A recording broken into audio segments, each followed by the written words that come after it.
Quran, Surah An-Nisa, verse 24. Also, prohibited are women already married, except those whom your right hands possess.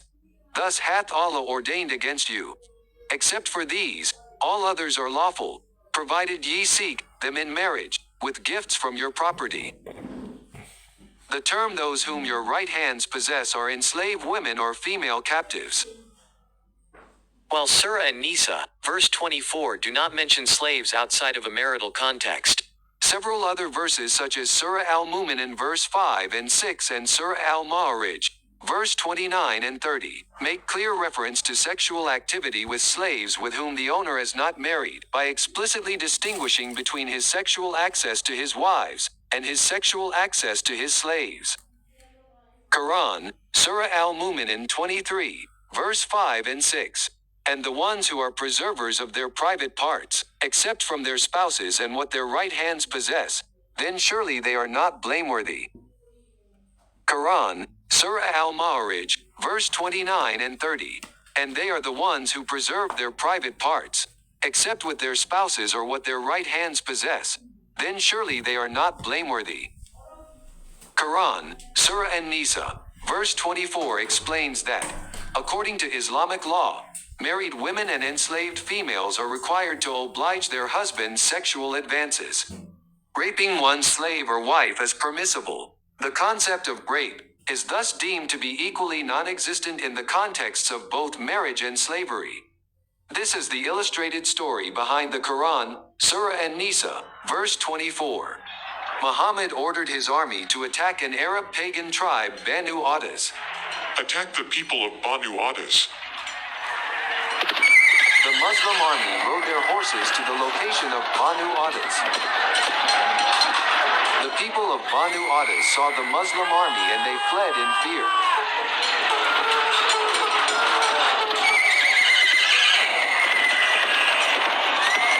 The Muslims slaughtered the people of Banu Adas.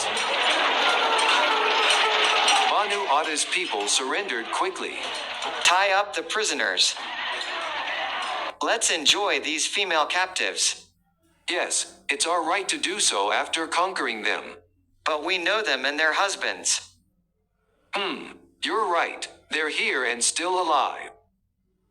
You know what they will do to our wives in front of us, right? Oh God, no. I really hope it's not true. Go to the Prophet and ask him, what shall we do with these women? The Muslim soldier met Muhammad. Rasulullah, we have a question for you. What's wrong? We want to enjoy the women of Banu Adas, but we don't feel comfortable because they are already married and their husbands are over there too. Those female captives are yours and what your right hand possesses. Therefore, it is lawful to have sex with them, even if they are already married. Islam annulled their infidel marriages once they are captured, and Allah is wise and merciful. Thank you, O Rasulullah. I can't wait to pass this good news to my fellow Muslims. The Prophet revealed Quran, Surah An-Nisa, verse 24 that allow us to enjoy our female captives legally, because they are our slaves now. Their marriages are annulled because of their captive status. Alhamdulillah, Allah is merciful and compassionate.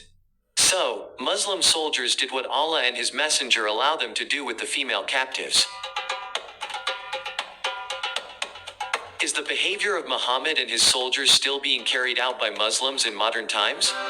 Of course, look at ISIS. What ISIS did is simply imitating what Muhammad exemplified in the Quran. ISIS soldiers killed large numbers of Arab Christians, Yazidis, in Syria and Iraq, then captured and raped female captives, trading them in slave markets. Ordinary Muslims told us that what ISIS soldiers did are not based on Islamic teaching.